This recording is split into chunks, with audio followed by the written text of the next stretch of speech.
Yn y diwedd, dyma ddau yn dod ymlaen a dweud, dywedodd y dyn yma, gallai I ddinistrio teml Dduw a'i hadeiladu eto o fewn 3 diwrnod.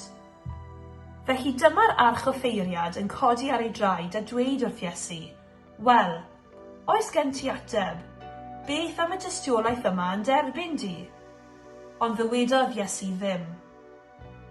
Yna, dyma'r arch offeiriad yn dweud wrtho, dwi'n diolchymyn di yn enw'r Duw byw i'n hateb ni. Ai ti ydi'r Meseia, mab Duw? Ie, medda Iesu, fel rwy ti'n dweud, ond dwi'n dweud wrthoch chi I gyd. Rhyw ddydd byddwch chi'n fy ngweld I, mab y dyn, yn llywodraethu gyda'r un grymus ac yn dod yn ôl ar gymylau'r awyr.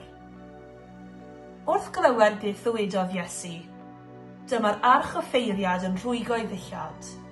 Cablef, meddai. Pam mae angen tystion arno ni? Rydych chi gyd newydd ei glywed yn cablu. Beth ydych dyfarniad chi? Dyma nhw'n ateb, rhaid iddo farw.